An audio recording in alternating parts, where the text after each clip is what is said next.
हर हर महादेव। स्वागत है आप सभी का आपके अपने आध्यात्मिक चैनल विस्तृत में। भक्तों, कहा जाता है कि भगवान शिव अपने भक्तों की भक्ति देखते हैं, धन दौलत नहीं। जो सच्चे मन से उनका स्मरण करता है, भोलेनाथ उसके जीवन की बड़ी से बड़ी कठिनाइयों को भी दूर कर देते हैं। आज की कथा भी एक ऐसे ही निर्धन भक्त की है जिसकी अटूट श्रद्धा ने स्वयं महादेव को प्रसन्न कर दिया। इसलिए इस कथा को अंत तक अवश्य सुनिएगा। बहुत समय पहले की बात है। एक छोटे से गांव में माधव नाम का एक गरीब किसान रहता था। उसकी पत्नी गौरी और एक छोटा पुत्र था। परिवार बहुत कठिन परिस्थितियों में जीवन बिता रहा था। कभी भोजन मिलता, कभी नहीं मिलता। माधव के पास धन नहीं था, लेकिन उसके हृदय में भगवान शिव के प्रति अपार श्रद्धा थी। हर सोमवार वह सुबह उठकर नदी में स्नान करता और गांव के प्राचीन शिव मंदिर में जाकर भगवान शिव को जल अर्पित करता। लोग उसका मजाक उड़ाते थे। वे कहते थे, माधव, तुम्हारी गरीबी तो खत्म हुई नहीं, फिर भी रोज मंदिर जाते क्यों रहते हो? माधव मुस्कुराकर कहता, भगवान की भक्ति व्यापार नहीं है। मैं उनसे कुछ पाने के लिए नहीं, बल्कि प्रेम के कारण उनकी पूजा करता हूँ। एक दिन गांव में भयंकर सूखा पड़ गया। खेत सूख गए, कुएं खाली हो गए और लोगों के सामने भूख का संकट खड़ा हो गया। माधव का परिवार भी कठिनाइयों में आ गया। घर में केवल एक मुट्ठी अनाज बचा था। पत्नी ने कहा, अब क्या होगा? बच्चे के लिए भी भोजन नहीं बचा। माधव ने उत्तर दिया, चिंता मत करो, जिसने हमें जन्म दिया है वही हमारी रक्षा भी करेगा। उस दिन भी सोमवार था। वह शिव मंदिर पहुंचा और आंसुओं से भरी आंखों से बोला, हे भोलेनाथ, मुझे अपने लिए कुछ नहीं चाहिए, बस मेरे गांव के लोगों पर कृपा कर दीजिए।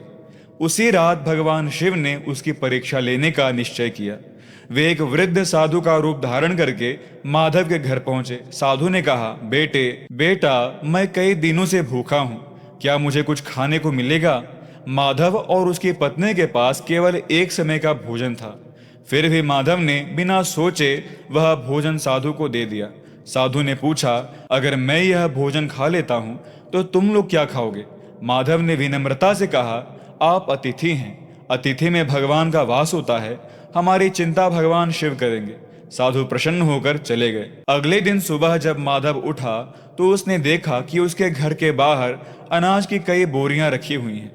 साथ में एक पत्र था। उस पर लिखा था, जो दूसरों की भूख मिटाता है, भगवान उसकी झोली कभी खाली नहीं होने देते। माधव समझ गया कि भोलेनाथ ने ही कृपा की है। उसने अनाज केवल अपने लिए नहीं रखा, उसने गांव के गरीब लोगों में भी बांट दिया। कुछ समय के बाद फिर एक नई परीक्षा आई। गांव में महामारी फैल गई, लोग बीमार पड़ने लगे। माधव दिन रात लोगों की सेवा करने लगा। वह बीमारों को दवा देता, भोजन पहुंचाता और उनकी सहायता करता। एक रात अत्यधिक थकान के कारण वह मंदिर में ही सो गया। तभी उसे स्वप्न में भगवान शिव के दर्शन हुए। भगवान बोले, वत्स माधव, तुमने बिना किसी स्वार्थ के लोगों की सेवा की है, यही सच्ची पूजा है। माधव की आंखों से आंसू बहने लगे। उसने हाथों को जोड़कर कहा, प्रभु, मुझे कुछ नहीं चाहिए, बस आपकी भक्ति बनी रहे। भगवान शिव मुस्कुराए। अगले ही दिन गांव के पास एक बड़ा जल स्रोत फूट पड़ा। सूखा समाप्त हो गया। खेत फिर से हरे भरे हो गए। फसल इतनी अच्छी हुई कि पूरे क्षेत्र में माधव का गांव समृद्ध हो गया। लोग आश्चर्यचकित थे। सब समझ गए कि यह भगवान शिव की कृपा का परिणाम है। जो लोग पहले माधव का उपहास उड़ाते थे, वे सब उसका सम्मान करने लगे। एक सोमवार को मंदिर में पूजा करते समय दिव्य प्रकाश प्रकट हुआ।